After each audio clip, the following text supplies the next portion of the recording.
Stubbs.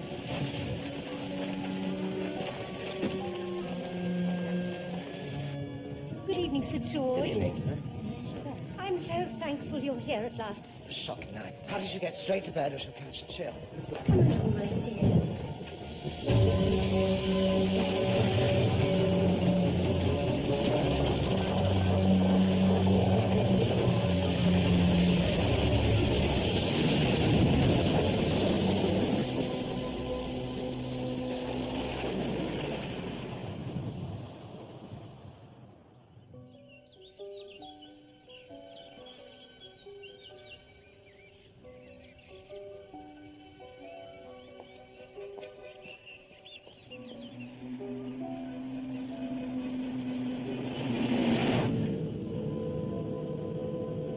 Come at once. Nurse House, Devon. Need help. Urgent. Ariadne Oliver. You been here before, sir? No. Take the scenic route along the river, shall I? No, merci.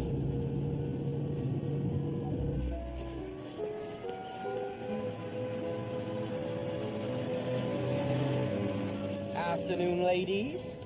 You don't mind, you, sir? Foreigners, see? Can't read a map. Buongiorno. Mademoiselle.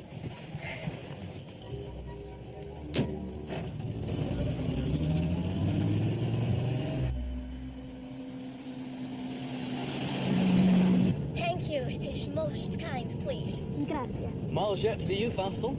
Oh, her is not speaks English. We met first time this morning on the platform at Exeter, and now we are big friends. We explore Devon together. I can show you a few beauty spots, if you like.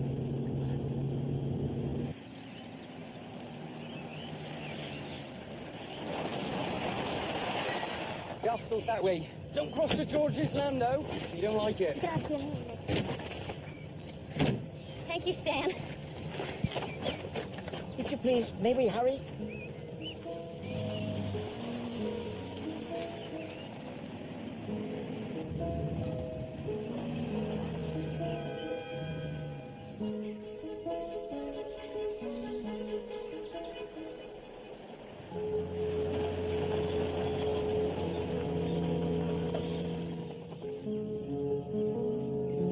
Welcome to Nurse, monsieur.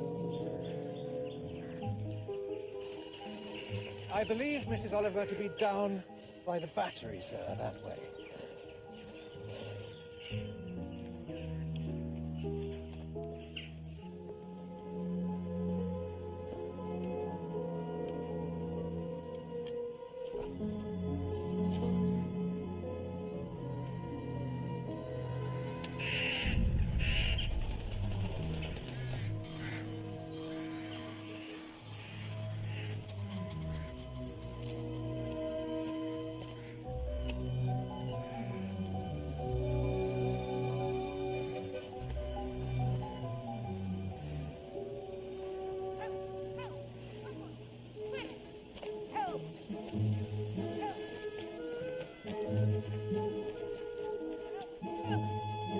Someone!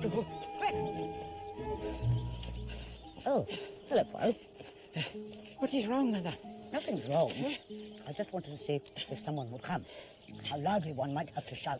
These woods are frightfully dense. I thought you were in danger. Certainly not. How are you, Poirot? Un peu énervé. Chère madame. You telegraphed to me that you need help, and for this reason I come by the express from London. Well, I do need help. I'm most awfully worried. There are some very strange people here. Very strange indeed.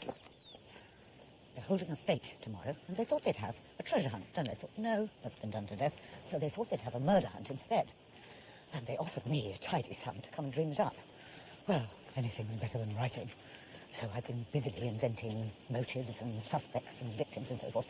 And it costs a bob to enter, and all you get for that is the first clue. Good fun.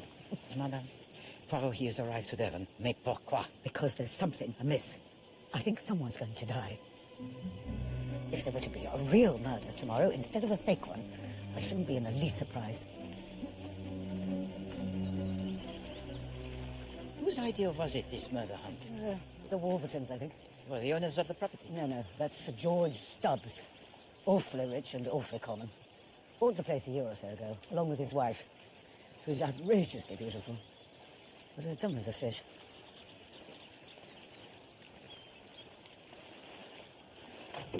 The corpse will be in here. Sally Legg was going to do it, but now they want her to dress up in a turban and tell fortunes. So it's a girl guide called Marlene Tucker. Hideous child. Just has to sit here and read comics. I've written a clue on one of them and flop down when she hears someone coming with this around her neck. Hello, I brought lemonade. Oh, that is most kind, Miss Bruce. Good afternoon, sir. Mademoiselle. Lady Stubbs must be rushed off her feet with all the preparations. Do think of for the drinks. Lady Stubbs has one of her headaches. She's not yet up. I've planned every detail and it all dovetails nicely. But things keep changing. The fortune-telling is a good example. I feel I'm being jockeyed along. Jockeyed along? Manipulated. So someone is making the suggestion? Writers can't stand suggestions. If you suggest something, we do exactly the opposite. But I am being jockeyed along. And I can't figure out how. Tell the truth, I'm worried. Perhaps the big suggestion that is put on, to which you of course say no because it is preposterous. But then, an idea most trivial may be found to have been smuggled in. Yes, something like that, yes. Who is making these alterations? Different people. It'd be easier if it were just one, wouldn't it? And you have told to them that Hercule Poirot, he is coming? Yes, I said you'd be giving away the prizes for the murder hunt. Everyone's thrilled. Mrs. Oliver! Hang on, I'll walk up with you. Oh, say so. It's Michael Wayman, an architect. I'm meant to be designing a tennis pavilion. Do you know what he's asked for? A Chinese pagoda. Self-made men. Stinking with money, but with no taste whatsoever. For instance, look at this. It's quite nice, of its kind. Well, in keeping with the house. But these things are meant to be, what's the phrase, situated on an eminence. And here's this poor little devil tucked away in the woods. Perhaps there wasn't anywhere else. What about the grassy bank by the house? It's perfect, but no. A tree comes down in a gale. Right as the self-made twerp will put the Folly there. Tidy up the place. Look, it's only on a yard of concrete, subsiding already. These people are extraordinary.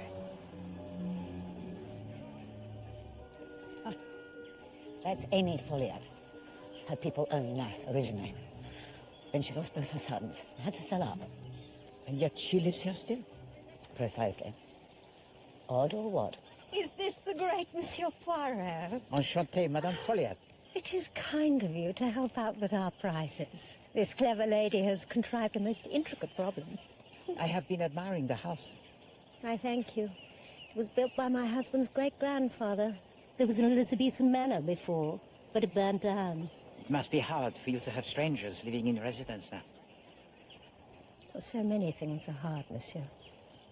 Now, if you'll excuse me, I'll see if they have your room ready. What do you think?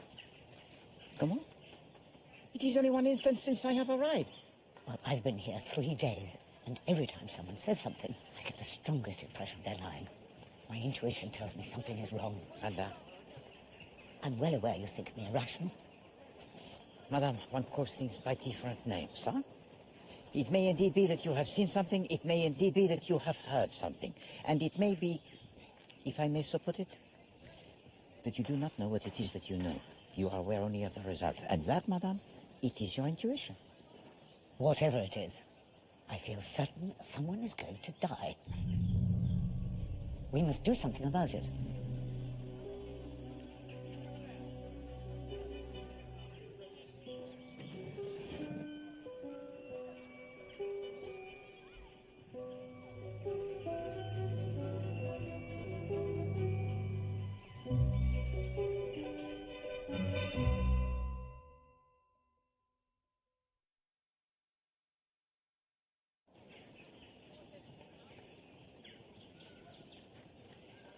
Poirot, is it? Wait. Welcome, old man. Oh, merci, monsieur. Yes, George Stubbs. It's a pleasure to meet you. I'm delighted you could come. Yes, let me introduce you to some people. The fortune-telling. Over by the magnolia, or at the far end of the lawn by the rhododendrons. What do you think? By the magnolia. My tent can't go by the magnolia. It will cause a bottleneck. Rubbish. Down at the end, please, Captain. What about the coconut shy? Yes, not too near the house, Jim. I've just replaced the windows. Fair point. Now, may I introduce? Famous gent, Hercule Poirot. Yes, indeed, Monsieur Poirot. Captain and Mrs. Warburton. Hello there. Captain, Delighted. Madame, Yes, and Alec and Sally Legg. Monsieur, Madame.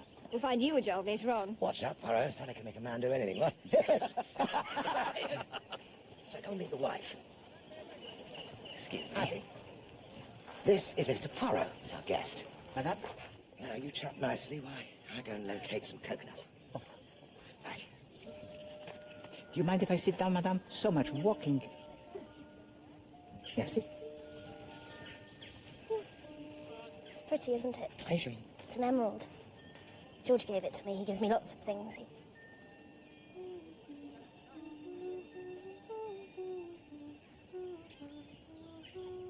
Devonshire is a county most pleasant, n'est-ce pas? It is when it isn't raining, but there aren't any nightclubs. Ah bon, you like the nightclub? Oh, yes. I love music and dancing and champagne and wearing my nicest clothes and all my jewels. It's best to be rich, isn't it? Perhaps if I was not rich, I should look like her. Imagine. Tea, my lady. Tea is stupid. Perhaps our guest would like some hattie. Shall I bring over? It's going to be like Ascot tomorrow. I can wear a very big hat. Not quite like Ascot, dear. There's so much to do. You really should be helping out instead of staying in bed till after lunch. I've got a new dress. Come and see. We're just having a cup of tea. No, come with me. Come now. Oh, very well. Please excuse us. You really must touch me. Beautiful creature, isn't she? See that ring George bought her? Whether he spotted she's away with the fairies, couldn't say. But then he's hardly an intellectual himself, is he? Sir George is inside the stocks and shares, I believe. Yes. Not exactly a gentleman's game, what? But still, you are the friends. Good grief, no choice. Not with an election coming up. Jim, you've got to settle this. We agreed my tent should be at the far end by the rhododendrons. It's the only place. My wife doesn't think so. You're a member of Parliament. Show her who's boss. You're out of your mind. All right, see what I can do. Best not. Have you seen Amy Folliot? I believe that Madame Folliot is inside with the Lady Stubbs. She seems to be most solicitous towards her. Oh, yes, well, she was Hattie's guardian. Before I walked her up the aisle, of course. Her people were in sugar in the Caribbean. But there was a typhus epidemic, and both her mother and her father lost their lives. Rotten bloody luck, actually. But Amy Folliot was a friend of the family and took young Hattie under the wing. Well, that is commendable. She's a damn good egg, actually. Ah, Amanda, there you are. I want you to go and order some wild fencing straight away, please. I don't think you're allowed to pen people in the tea tent, sir. Not the tea tent, dear. No. Over there in the woods where they're coming through, they just keep wandering in. Who are? Trespassers. Foreigners. Cutting through, you see, Poirot, through to the ferry. Girls in little short trousers. Oui, d'accord. The trousers of the girls, sir. Exactly. I have a gentleman on the telephone with coconuts. Right, the coconuts, yeah. Right, so, who's he got? Maybe you like them. Look at them all, buzzing around. Busy, busy bees. The world's going to pot and they're holding a garden party. Une fête de jardin? But that is an activity honored by time, monsieur. The apathy of these people. They're all feeble-minded. Do you know what I'd like to see done in this country? I'd like to see every feeble-minded person put out. Don't let them breed. Finish them off. All the simpletons. How would you do that, Monsieur Legg? Oh, I'm a chemist. I could do it easily. Any theories? Everybody seems to me to be completely normal. Trying to be amusing. Perhaps that is not the right word. Lady Stubbs, it appears, is subnormal. Alec Legg, abnormal. Oh, he's all right. He's just having a nervous breakdown. But everyone seems in a state of agitation, which I believe is characteristic of the preparations for a fete in England. Mrs. Oliver, your corpse is here. Ah, hello, Marlene. Remember, a guide is honest, reliable, and can be trusted. Can you come and have a look at her costume? I was going to be stabbed. Now she says I'm going to be strangled. That's not fair. This gentleman knows all about murder. Why don't you ask him? Seen a lot of killings, have you? One or two, mademoiselle, oui. Any sex maniacs? I like sex maniacs. I've read about them. I do not think you would like to meet one. If someone leaves a woman's body in the woods with no clothes on, dead like, he's liable to be a sex maniac, isn't he? That would be an assumption most reasonable. That's what my granddad said. But he's daft, so no one believes him. Marlene, come and try your costume.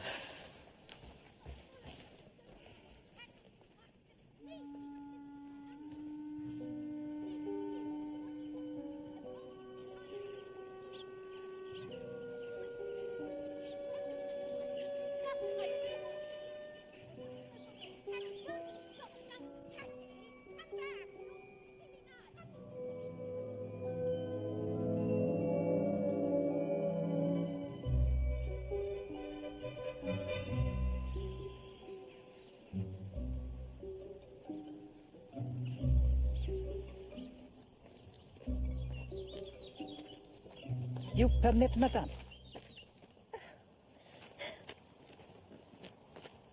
I'm so sorry Hattie dragged me off earlier. It was rude of her. Lady Stubbs is a little common on the capricious. Hattie is a dear good child. I know her very well, you see. Because she was once your ward. My husband died in Flanders. My eldest son was killed on active service against the Pashtun. And to cap a sorry tale, my youngest son took up aviation and crashed, trying to break the record to Nairobi. That meant 3 lots of death duties. Well, NAS had to be sold. I was very unhappy, and I was glad of the distraction of having a young person to look after. For a time we lived in Paris. My, we had fun. I became very fond of Hattie.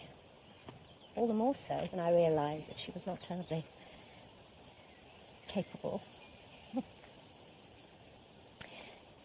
Thank heaven there was no money to speak of. Had she been an heiress, I'd like to think how vulnerable she might have been. But her father died bankrupt, and we felt ourselves fortunate when George Stubbs came along.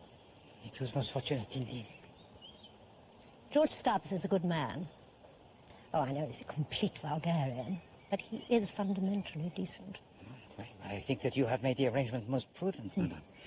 I am not like the English or romantic about these matters. If voici, here you are, still at Nass House. Sir George lets me live in the lodge, and I count myself very lucky. Indeed, you have found for yourself a haven most peaceful, madame. A haven from the storm. Yes. The world is a wicked place, Monsieur Poirot. There are very wicked people in it. Thank you.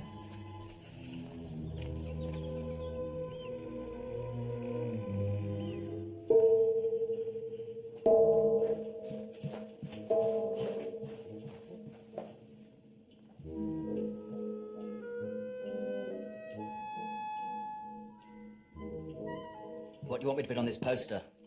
Madame Zuleika or Romany Lee, Gypsy Queen? No one likes gypsies round here. Better make it Madame Zuleika. Snake around her neck. Snake in the grass.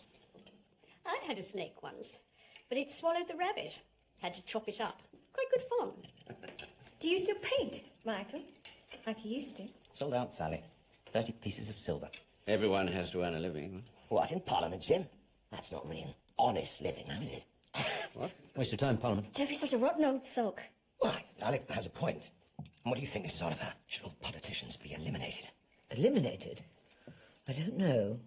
They make ever such good suspects as a rule. They certainly do. I mean, just look at my husband. You couldn't get more shifty if you tried. Excuse me, I'm going to bed. Hattie? I feel strange. Darling, we're at dinner.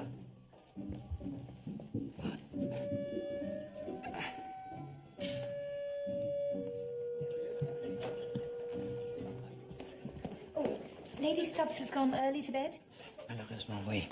She suffers perhaps from the mental confusion. Oh, no. She knows exactly what she's doing.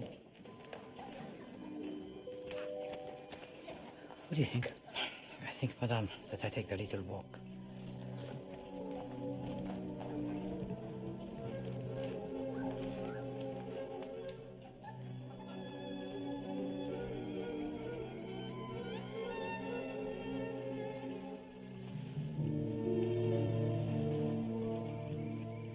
Monsieur? Do we want the ferry, sir? Oh, no. No, merci. I stay at Nass. Oh, is up at Nass you are? Right. I worked for the Folly hats many a year. None of them left now, of course, except old Mum up at the lodge. Met her, have you? Madame Folliot? Oui. Bad luck, her lad. Trouble with her husband, trouble with her sons. They were all right when they was boys, always down here crabbing, but when they grows up... phew. Master Henry, he died for his country, fair dues, but Master James, he was wild. One of they as couldn't go straight. Why, he was vexing Master James. Airplanes, flying. That's the way to die. No, indeed. What is your opinion of Sir George? Oh, pardon, Monsieur... John Myrtle. Monsieur, mother. Oh, no, no, merci. Gentleman be powerful rich. Wife's a fine lady from London. Yeah, I remember the night they arrived. Worst gale we ever had. Big tree down in the woods made a rare mess. Where the Folly it now stands. Ah, damn silly place for it, too. Never happened in Squire's days in London nonsense. It is sad, is it not, that the time for the Folliot family it is finished? Always be Folliats at Nass. Monsieur? Old Mum shall be here, won't she? And I turn. Bonne nuit.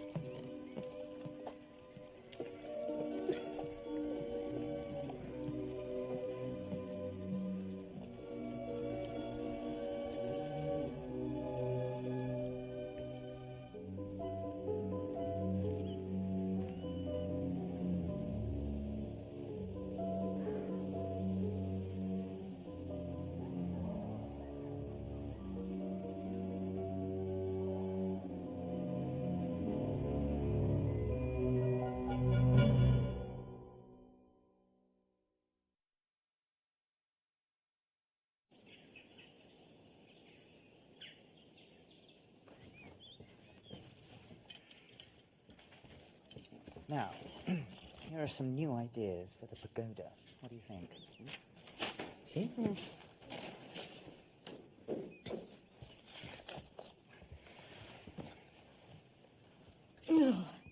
Oh, no.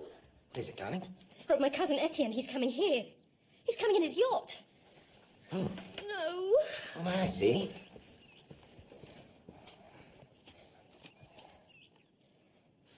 Who is this Etienne de Souza? A distant cousin.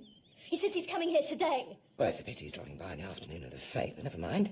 We shall make him welcome. No, we can't. Oh, I need to lie down. I have a headache. Patsy, dear. Take some aspirin and then it will go away. Shall I bring you some? No. Sweetheart, excuse me.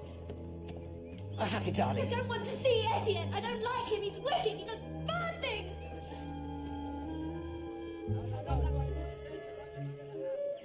No, Rogers, put the urn on the left. Right, Mum.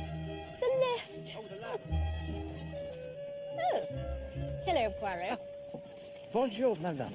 What a beautiful day. Yes. And isn't it nice to have Lass lived in again? We were all so afraid it would become an hotel. So many houses have. AA 3 stars and what have you. Ghastly. I must say, George Stubbs has done wonders for the place. He's got good blood in him, somewhere. Father a gent and mother a barmaid, that's my guess. I see she got her way with the fortune teller's tent.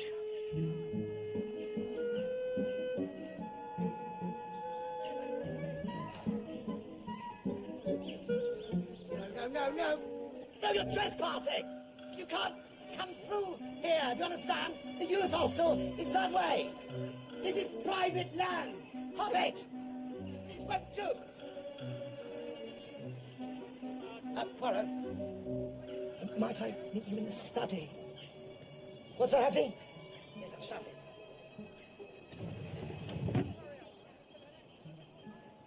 Well, I put a padlock on the gate. They come through the wood. They don't seem to understand a word I'm talking about. They just jabber on in Dutch or French or whatever. One of them was, I think, Italian. Well, precisely, yes, foreign. Poirot, will you answer me a question with the benefit of all your experience? Most certainly, monsieur, I will try. Is Michael Wayman after my wife? Monsieur? Oh, she's behaving damn oddly. All these headaches and this constant lying down, and every time I look at her, there's Michael bloody Wayman hovering nearby. Oh, sorry, I'm just being pathetic, but, if you should see her getting up to anything, I mean, anything at all, you will let me know.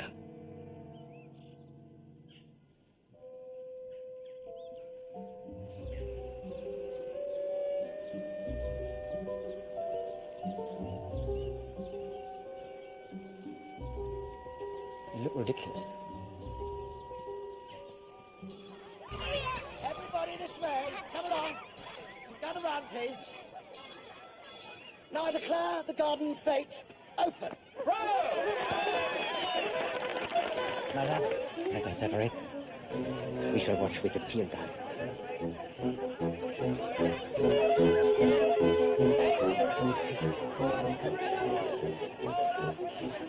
Mr. and Mrs. Hopper. This is just like old times. Isn't it the greatest success? I've restocked with Floribundus. Just one small bomb would do it.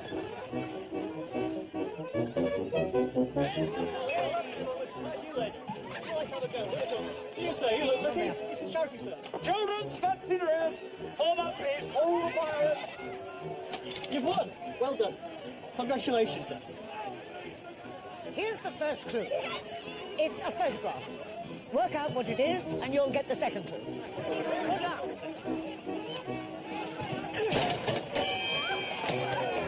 See, you're enjoying yourself. It is most horrible, is it not? Ladies and gentlemen, we have a new champion. Little girl, un petit cadeau pour toi, hein? Anything? No. As far as I can tell, they're all just enjoying themselves, which is a little galling. Oh, good to see you. Bonjour, mademoiselle. You come also to the fete? Oh, it is so fun. My friend comes later, and then we go by bus to Turkey. You remember my friend? Oh, yeah, I saw her this morning. Oh, yes, the man was rude. Now he is polite. Ah, Mademoiselle Bruce? Someone's made a speedy recovery. Madame, that which you wear on your head, it is a creation, most beautiful. Like something from the Royal Ascot, huh?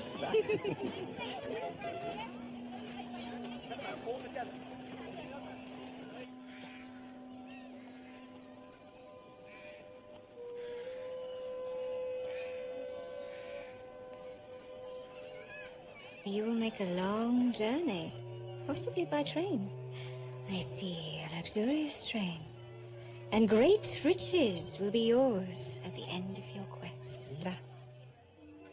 Madame Oliver told me that originally you were to be the victim, but that you had been snatched from her by the occult. I wish I was the body. Oh, this is exhausting. Is it 4 o'clock yet? I want my tea.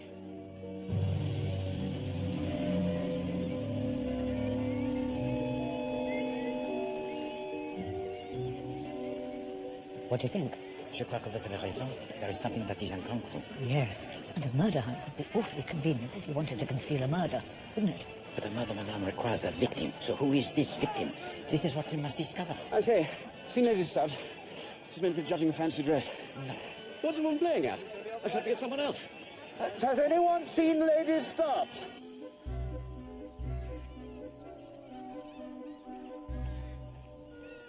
Sally.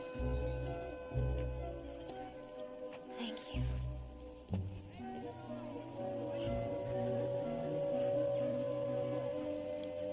Excuse me. Is this the house of Sir George Stubbs? Oui, d'accord. I am Etienne de Souza. Enchanté, monsieur. I am Hercule Poirot. To Sousa, is it? George Stubbs. Good day to you. Yes, a jolly busy one, actually. You know, welcome to Nass, and delighted to meet you. My cousin Hattie is here? Yes, yes. Yes, she is. You will dine with us this evening, I hope. Can we put you up? I will sleep on my yacht, the Esperance. How about the devil? It's my wife. You hang on here, and I'll be straight back. So it is some time since last you saw your cousin? I have not seen her since she was 14 years old. Then her parents sadly died, and she was sent abroad. As a child, she promised to have good looks. She is a woman most beautiful, monsieur. And that is her husband. Lady Stubbs, have you seen Lady Stubbs? Have you seen my wife, Lady Stubbs? Has anyone seen Lady Stubbs? Seen Lady Stubbs, have you? Big hat and the sunglasses. She seems to have completely disappeared. I feel certain someone is going to die. I saw last of Garcelle. The world is a wicked place, Monsieur Poirot. Hattie? Lady Stubbs, you haven't seen her, have you? I don't know where she is. Lady Stubbs, she has disappeared. They look everywhere. She is gone. So where can she be? Anyone think of the boathouse? Oh.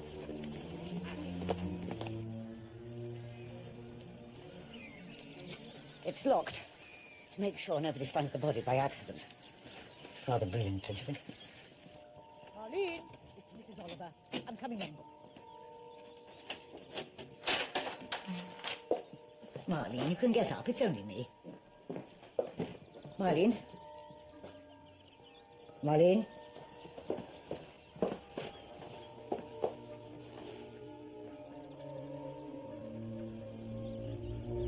Is that what you have feared has happened, madame? Elle est morte. You don't mean... You don't mean... Oh, Marlene.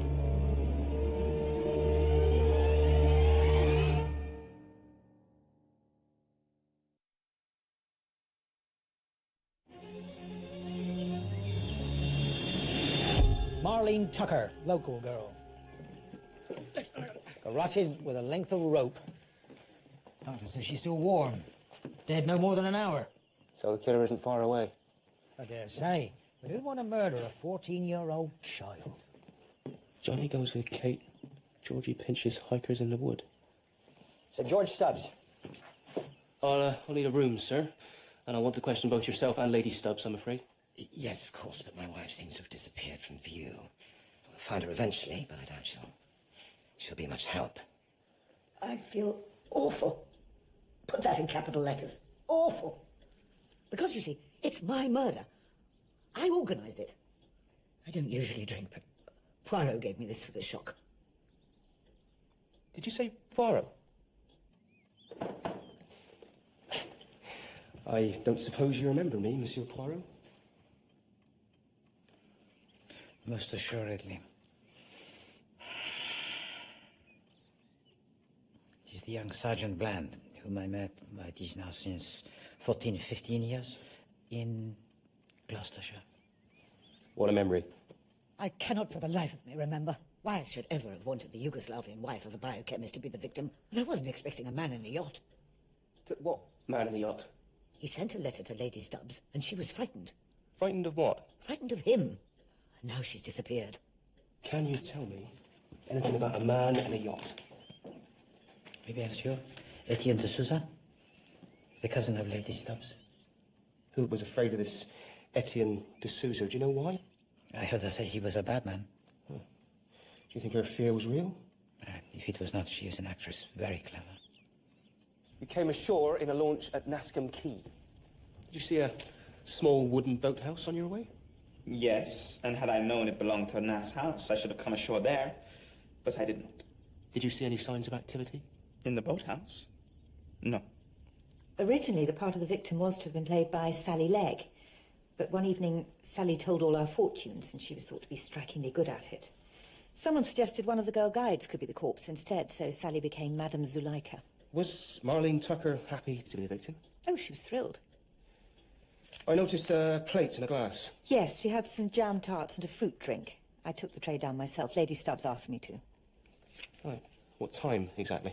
Oh, let's see. I'd say about 4:15. Where were you between 4:15 and 5 o'clock? How do you pin it down so exactly? Miss Brewis saw Marlene at 4:15. Lady Stubbs asked her to take down some food and drink to the boathouse. Lady Stubbs asked her to do that. Hardly think so. Lady Stubbs's mind revolves entirely around herself.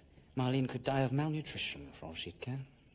At 4:15, Marlene Tucker was alive and well. Oh, yes. I called out and she opened the door. She was fine. Moronic, but fine. Do you enjoy working for Sir George? I can't imagine doing anything else. Now, you listen here, lad. Now, you've simply got to do something. My wife has been missing for 2 hours. I am going half mad with worry. I've got men looking into it. We do have a murder to deal with, sir. Well, let's hope it's not 2, then. This is a murder investigation, so would you answer my question, please, sir? Where were you this afternoon? I went to the pub, across the river. Working for these lunatics has driven me to drink. How well do you know your cousin? My second cousin. I don't know her well. And yet you just thought you'd pay her a surprise visit. Hardly a surprise visit, Inspector. I wrote to her 3 weeks ago from St. Malo. I said I hoped to arrive in Nascombe around about today. It is hard to be specific on a sailboat.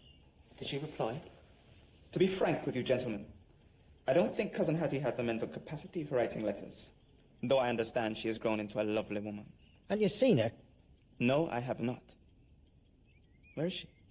She's probably just gone for a walk. She's a grown woman. Rather a helpless one, by all accounts.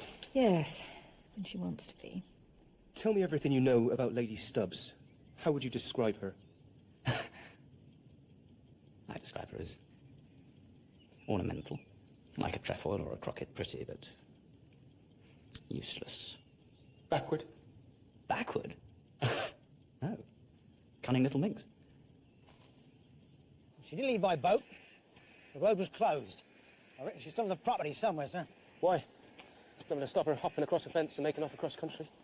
Madam was wearing a bias-cut chiffon dress with double rouleau straps, whatever that is, a large red hat and shoes with 3-inch heels. I don't think she'll be doing no cross-country run. Well, she could have changed her clothes. Her maid says nothing's missing.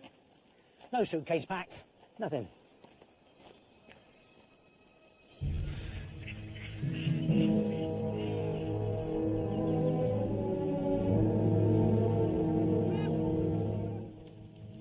Lady Stubbs!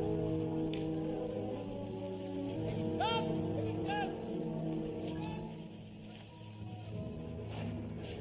Hoskins, stand the men down.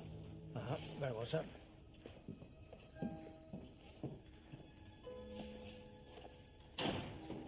Inspector Bland. Poirot, he should have prevented the murder of Marlene Tucker. The least he can do is to find the killer. Si vous permettez, I would like to have... Anything? No, sir, I'm sorry. Sir George, there is something I should like to ask you. Did your wife receive a letter from Mr. D'Souza 3 weeks ago saying he was coming to this country? No, we only heard the man was arriving this morning. Well, why did she dread seeing him so much? Why? Blessed if I know. Monsieur, exactly what did she say? She said he kills people. Well, she couldn't actually say who D'Souza was supposed to have killed, or where, why. You know, but don't tell me he arrives here off his yacht and immediately strangles a girl in my boathouse. It doesn't make any sense. Sir George, the door to the boathouse, it has the Yale lock, oui? Yeah. So no one may enter without a key? So if you permit me to ask, there are how many keys? 3. One was a clue in the murder hunt, concealed in some foliage at the top of the garden. The second key was in the possession of Mrs. Oliver. Where's the third key? It's here. There. It always is. Now, do you see what that means? The only people who could have got into the boathouse were firstly the person who completed the murder hunt and found the key, which didn't happen. Secondly, Mrs. Oliver, or someone to whom she gave her key, which she says didn't happen and Poirot was with her. Right. Or thirdly, someone who Marlene herself admitted to the room. But that could be anyone out of 200 or 300 people, couldn't it? No, Sir George, because when the girl heard someone to approach, she was to lie down and pretend to be dead. She was to be discovered by the person who had found the final clue, the key. Therefore, the only other people whom she could have admitted when they called to her from the outside were those people who had organized this murder hunt. Yourself, Lady Stubbs, Miss Brewis, Mrs. Oliver. Who else did Marlene know, Sir George? Right, I reckon Sally Legg, Michael Wayman, the Warburtons, oh, and Mrs. Folliot.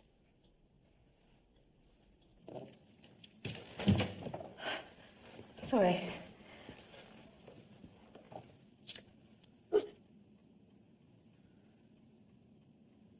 It is as you said to me yesterday, Madame.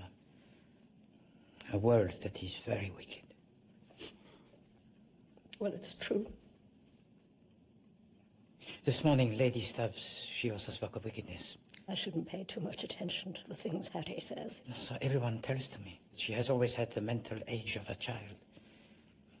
As you know, Madame, such people are not always accountable for their actions.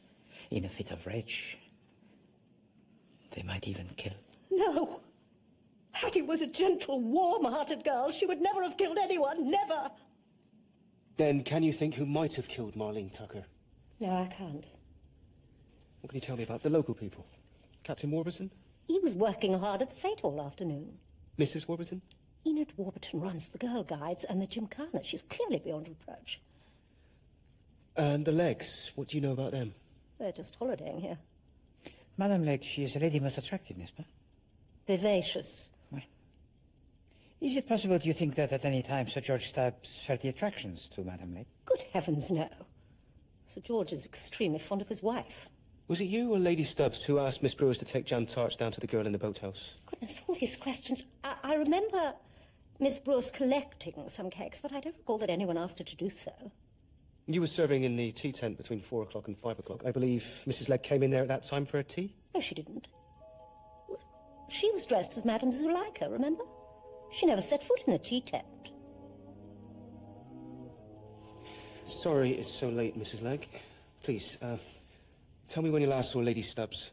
I think when I came out of my tent to go and have tea. I remember a hat. Massive, wasn't it? When did you take your tea? 4 o'clock. In the tea tent? Was it crowded? Yes, awfully. Coach party from Torquay. Did you see anyone you knew there? Not a soul.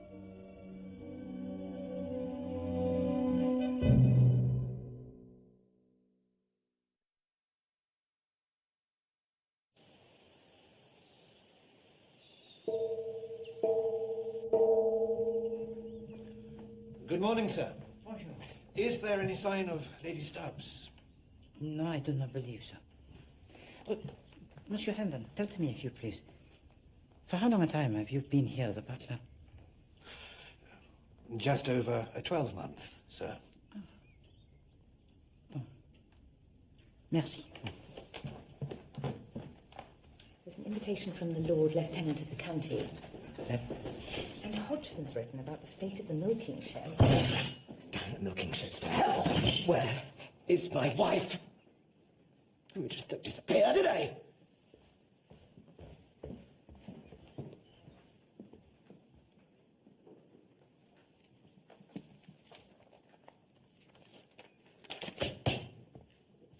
Utter fool! Wouldn't I have possessed him to marry her? Eh bien, it has been a marriage unfortunate. Disastrous. All she ever does is spend his money. Why, this year alone, she's bought 2 minks and a Russian ermine. He's such an innocent. And she's a sly, scheming, clever cat. You say is and not was. She isn't dead. She's gone off with another man. She likes men. She's already made a fool of Michael Wayman. But Monsieur Wayman, he designs a tennis court. Tennis? She wouldn't know a double fault from a fruitcake. Wayman tried it on and she gave him the heave-ho because she's found someone else, so he has too. And if Monsieur Wayman no longer pursues Lady Stubbs, what is it about her that makes you so suspicious of her? She meets someone on the sly, Poirot. She slips out of the house and into the woods. She was out the night before last. All that yawning and saying she's too tired for dinner. Half an hour later, she's slipping out by the kitchen door. She's an alley cat, Hattie Stubbs. It's an unpleasant thing to have to face, but I'd say we've some kind of psychological lunatic wandering freely in Devon. He won't be local. Somerset, perhaps. Peut-être. Therefore, a question, if you please. How is it possible for a strange man to have gained access into the boathouse? Easy. She came out. She got bored. Girls do, trust me. The most likely thing is that Moline saw Hattie Stubbs being murdered, so she had to be disposed of too. Crush her windpipe, drag her back inside, flick the ale. Easy. Well, Sir George Stubbs believes that his wife, she is still alive? Men will believe anything. Look, I like George Stubbs. He and his wife have done wonders for Nass.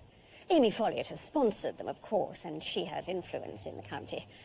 Why, there have been Folliots here since Tudor times. Always been Folliots at Nass.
Albert loves Doreen.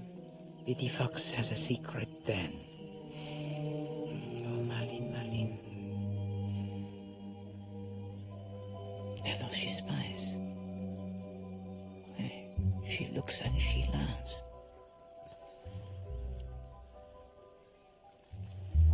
But something it is not un point.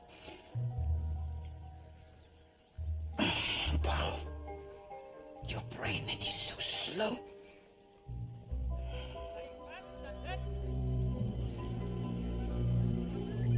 Is it hers? Let me see. Christ, it's a hat. Where is she? Where's my wife? I don't think we'll find her here. I tell you where you will find her, where you're too bloody stupid to have looked before. And where's that, sir? On that fellow's yacht, that Etienne de Sousa. Damn coincidence, isn't it? I mean, he turns up and all bloody hell breaks loose.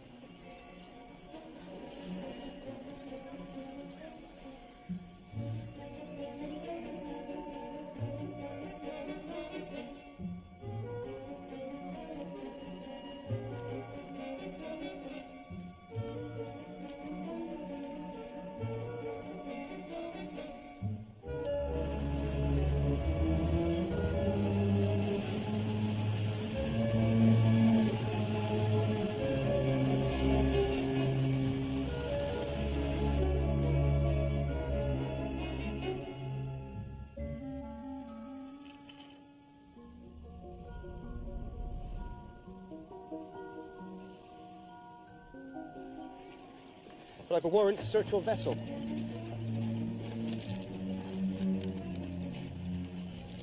Do you think I'm hiding my little cousin on board? I don't think anything, sir. Rather as I suspected.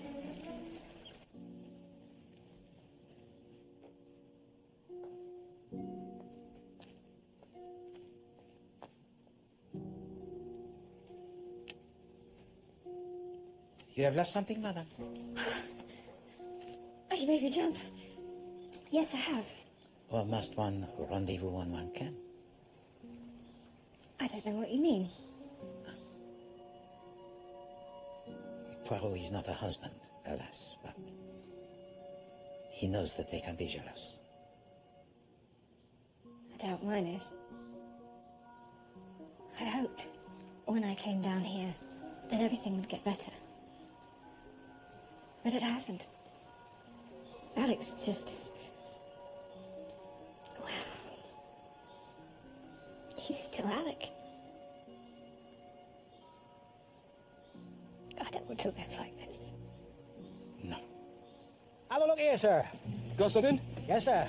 This is the jacket the gentleman was wearing yesterday. And look what I found in the pocket. What is it? It is the ring worn by Lady Stubbs at the time of their disappearance. It matches Sir George's description.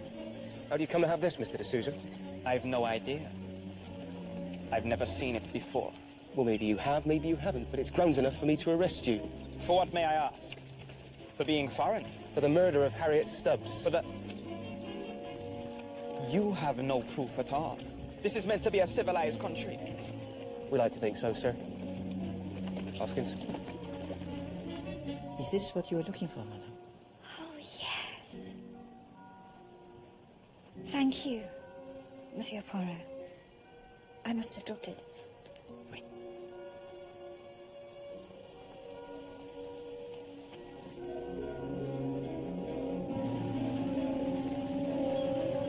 We've got him, Poirot. Her ring is in the pocket of his blazer. With that and all the hearsay evidence, I reckon I can get a conviction. For the murder of Lady Stubbs, whose body has never been found? Well, it was dumped in the river. Floated out to sea. It'll turn up in time. No, I'm sure she was killed here at Nass. So I closed the roads, put a man at the quay, checked all the buses and trains. There was never a sign of her. No, she was dumped in the river near where we found her hat. And Marlene Tucker saw it happening. So probably de Souza fixed her too. It is not Etienne de Souza. Why not? How did he know where to find her when his boat had only just arrived? No. He does not make any sense.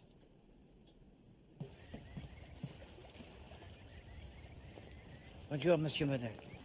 Do we want the ferry, sir? No, merci. I return today to London. Poor fella. Why must he do that? Because Poirot, he has failed. Because Poirot is an imbecile.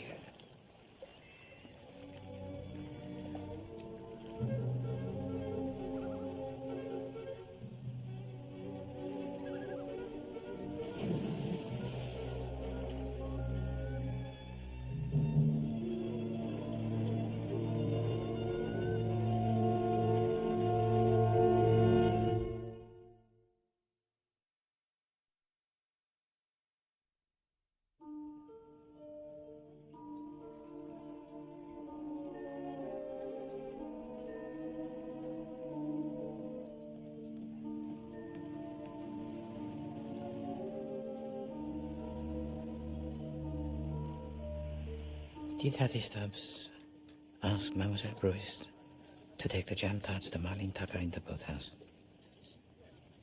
If not, why does she say that she did? Is it possible that Mademoiselle Bruce found Marlene Tucker already dead? In which case, why does she not report this? She is a woman most sensible.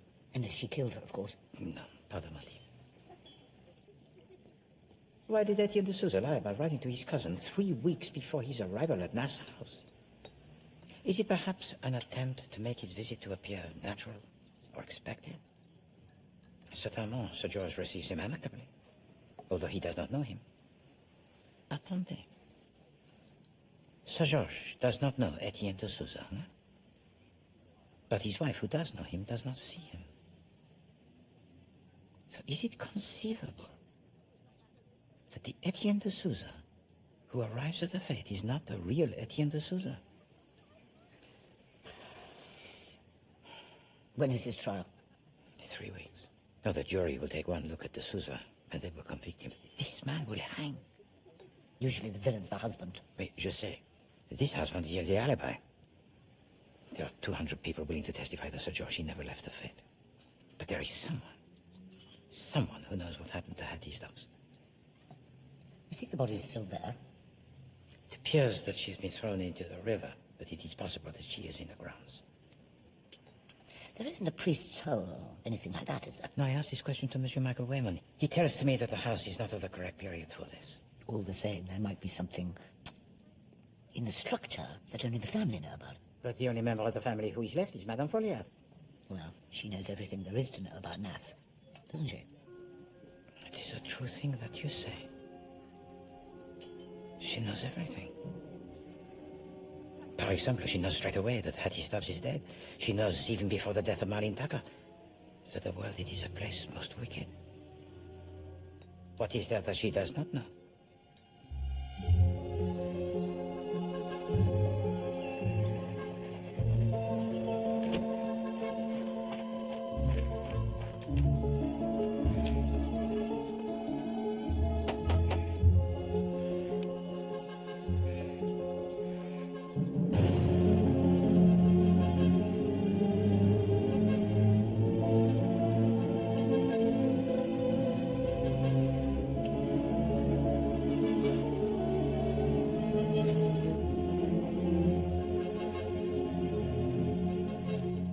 Monsieur Legge?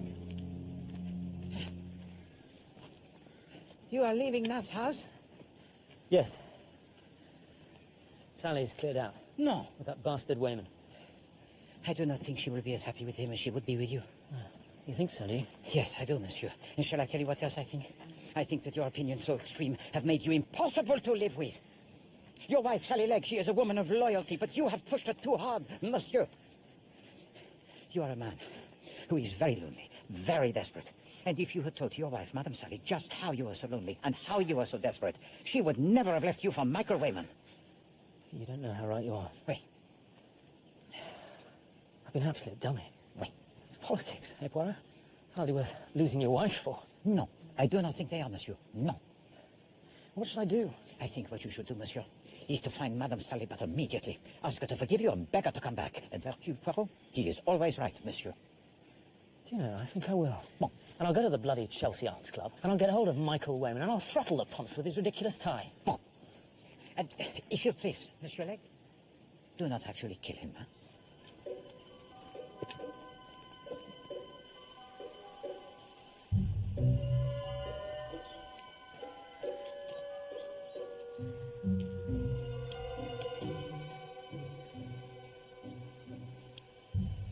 Bonjour, madame.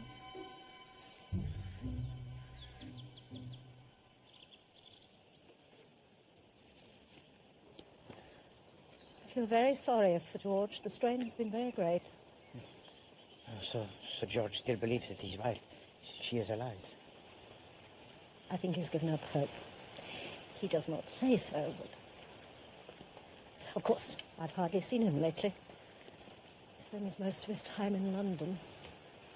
He's drinking too much. I am very tired, Monsieur Poirot. I have not much to live for. You have your home. Monsieur, I am grateful to George Stubbs for renting me the lodge, but I do rent it. I pay him a yearly sum for it, with a right to walk in the grounds. The grounds of my ancestral home. Oh, je suis désolé, madame. I do not mean to offend. I mean only to say that this is a place so beautiful. It is, in fact, one of the most beautiful places I have seen in England. It has about it the great peace and the great serenity. Yes? But is there still the same peace and serenity now, madame? Why shouldn't there be? Because the murder, it is gone unavenged, and blood, it has been spilled. And here is the smell of it, the reek of it, drifting across the lawn on the breeze. I think that is quite enough. Madame, until the curse is lifted, there will be no peace at last. You know this is true. And you know a great deal, perhaps everything about the murder. You know who killed the girl. You know why. You know who killed Hattie Stubbs. And you know perhaps where the body yet now lies. I have only my suspicions. And to speak out on mere suspicion would be wrong. Wicked. As wicked as what was done here, it is now since 5 weeks. As wicked as the killing of a girl who is only 14 years of age. Don't talk about it. It's over and done. It's finished. No, madame, it is never finished with a murder. Jamais.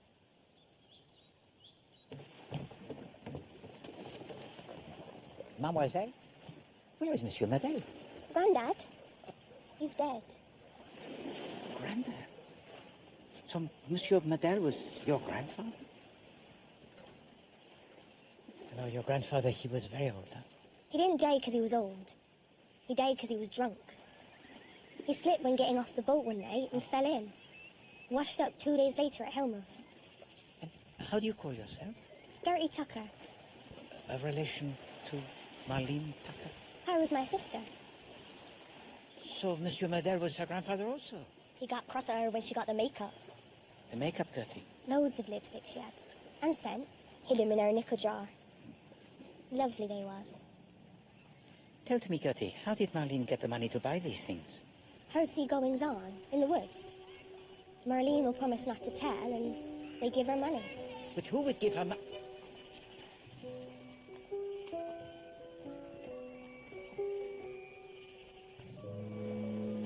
At last, Poirot, he begins to see.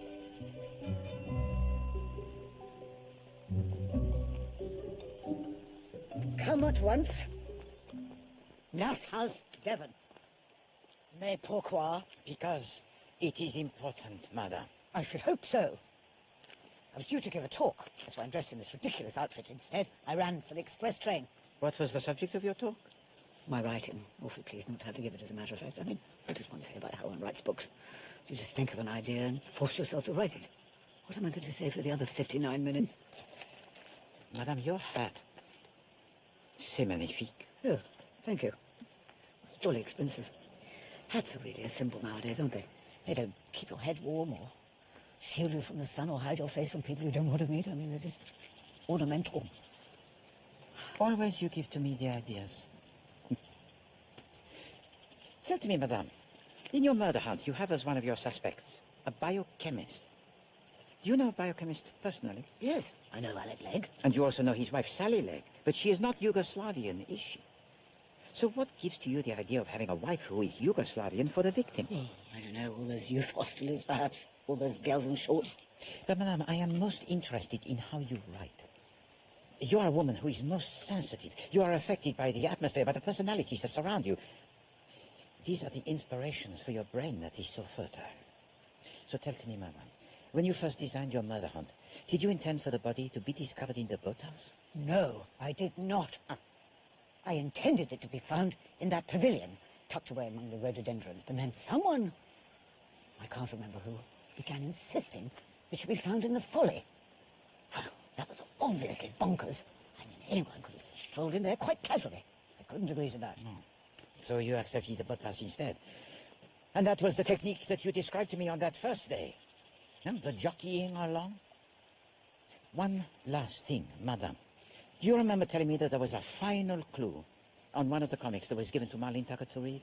Was it something like Biddy Fox has a secret den? Good gracious me, no. Nothing silly like that. No, it was a perfectly straightforward clue.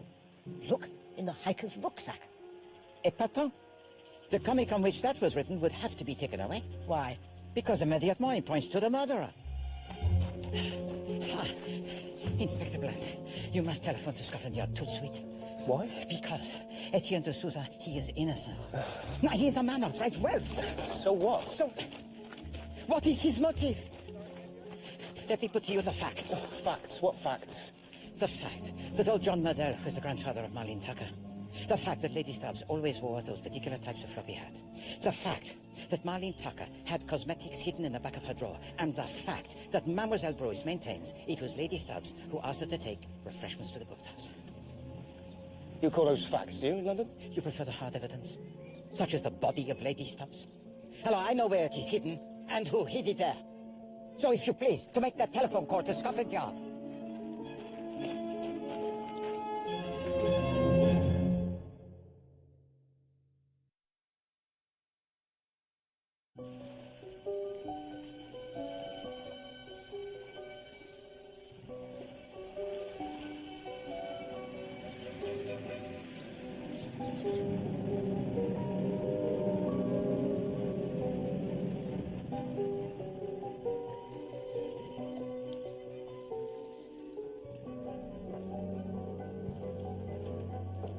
Why did you ask me to come here? I think that you know, madam.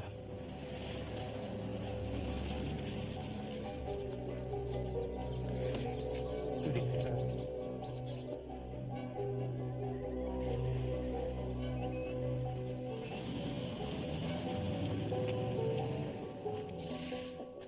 There have now been 3 murders. Hattie Stubbs, Marlene Tucker, and John Murdell. Murder? That was an accident. He fell from the quayside. He was drunk. No, it was not an accident, madame. He knew too much. He knew all about the Folliot family. He knew about your husband. He knew about your 2 sons who died abroad. Only they did not, did they? Henry was indeed killed in action on the northwest frontier, but James... No, he did not die as you said. James, who was so brilliant, so wild. James, who was also to you so shaming. John Murdell told me of him, madame, and the records have been checked. What did he do to that young dairymaid when he was only about 14 years of age? You know. And where did you send him, madame?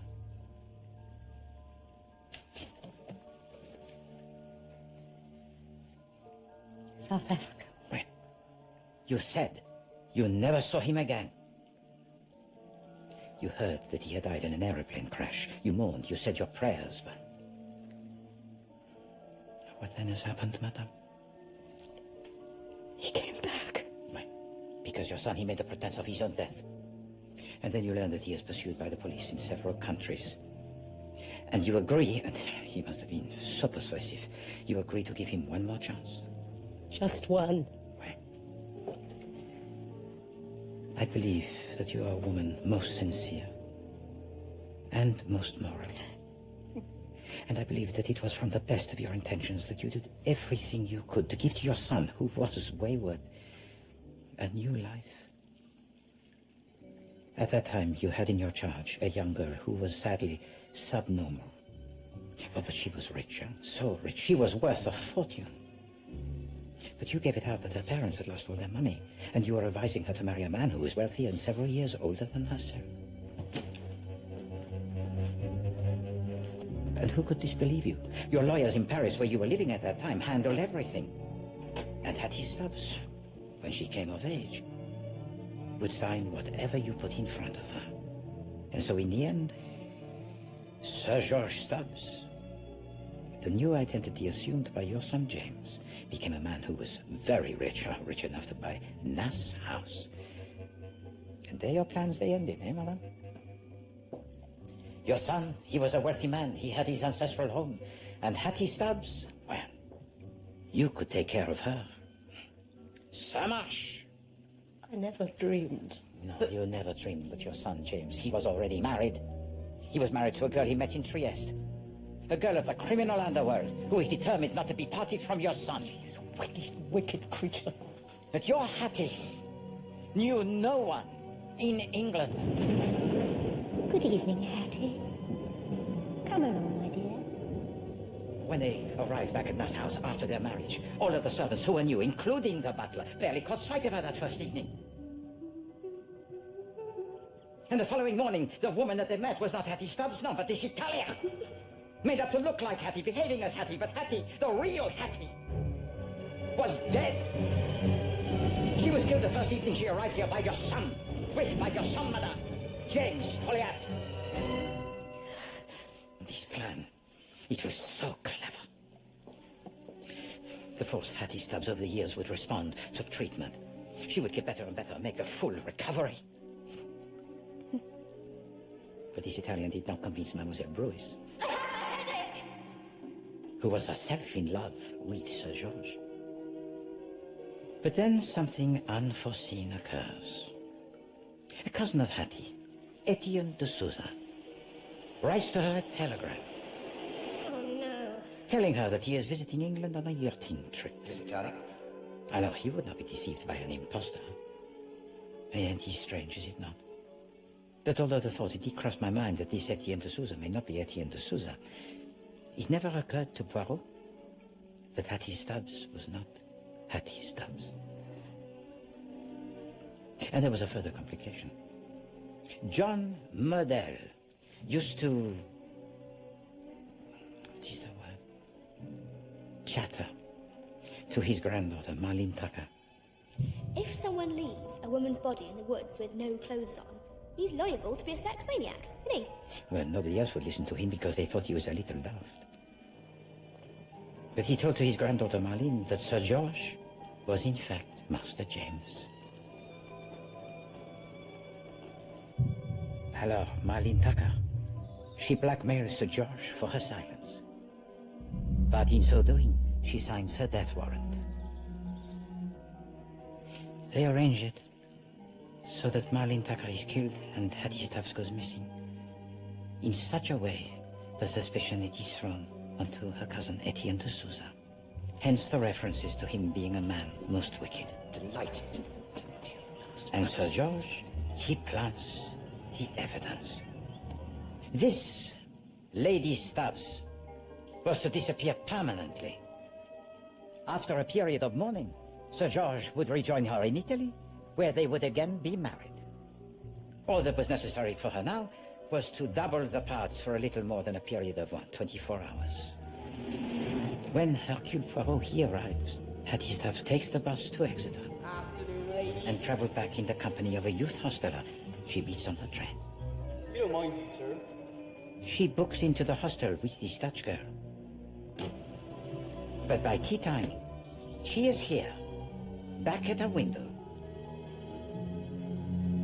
After dinner, she retires early to bed. I feel strange. But Mademoiselle Bruce sees her to slip out of the back door. She spends the night in the youth hostel, returns to Nass for breakfast, after which she spends the rest of the morning in her room with her headache. She then stages her appearance as a trespasser. You can't come through here. Sir George shouts to her from the window of his wife. What's I have here? He turns and even pretends to speak to her inside. She is not there. No one would ever dream that these two women were the same person, and no one did. And so the final act of this drama, it is staged. A little before 4 o'clock on the day of the fete, Hattie Stubbs tells to Mademoiselle Bruce to take the jam tarts to Marlene. Now, she does this because she is afraid that Mademoiselle Bruce may do this independently, and that would be fatal to their plans. She slips into the tent of the fortune teller while Sally Legg is out. as she has a secret rendezvous with Michael Wayman. She goes through the back into the pavilion, where she changes into the costume of a hiker, which she kept in her rucksack.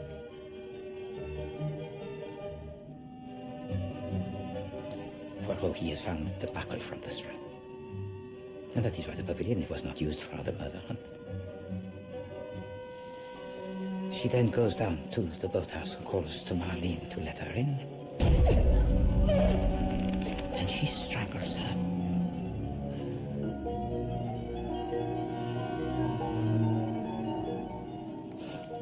She leaves her big floppy hat by the riverside and hastily joins her Dutch friend on the lawn. A little before 5, they take the bus to Torquay, and a little after 5, the police, they arrive. Where she is now, I do not know, but I am convinced that the police, they will find her. Remember, madame, that before they were not looking for an Italian confidence trickster, no. They were looking for Hattie. Simple, subnormal, and dead. And this you have always known, madame. You revealed your knowledge to me when you spoke to me in the dining room on the evening of the fete. You revealed most clearly, although Poirot, he did not see it at the time, that when speaking of Hattie Stubbs... I shouldn't pay too much attention to the things Hattie says. You were speaking of two different people. Hattie was a gentle, warm-hearted girl. She would never have killed anyone, never. There remained one problem to be dealt with. The man who knew the truth about your son, John Murdell. His death is made to look like an accident, as if he had fallen into the water while he was drunk. But in fact, it was murder, madame. Murder committed by your son, James Folliot. Hello, if you please to come with me, madame.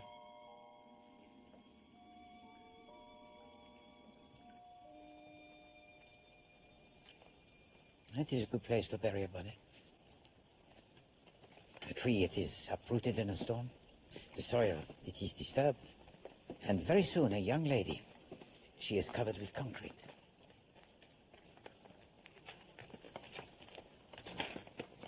And on the concrete, a folly, it is built. The folly of the owner of Nass. Monsieur Poirot, I will face my punishment, I assure you of that. But before I do, will you give me a few moments with my son? As a courtesy to an old lady. As a courtesy from an old gentleman, madame. I will allow it.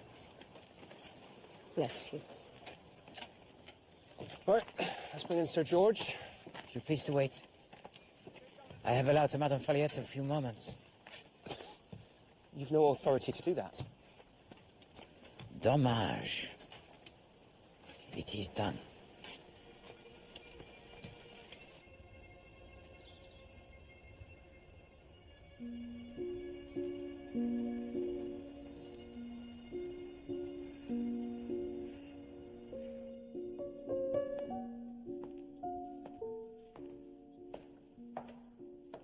Mother, and what are you doing here?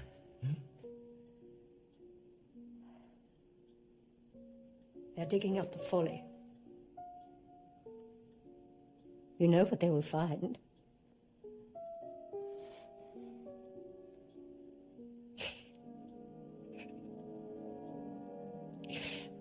What a good scheme.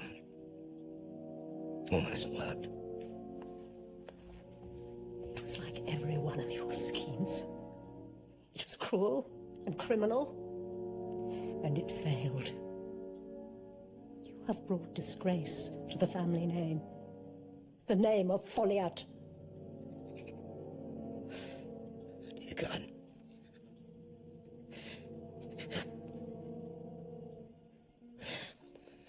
What am I to do? You will do, James. Exactly what I tell you. For once, just for once, you will obey your mother. What put you onto them? Intuition, perhaps? No, madame. The deduction. When old John, murder, told to me there will always be Folliats at Mass, it was his little private joke. And Poirot, he has realized this very late. You see, madame, he knew. So now will you release de Souza? Yes, all right. Time's up, come on.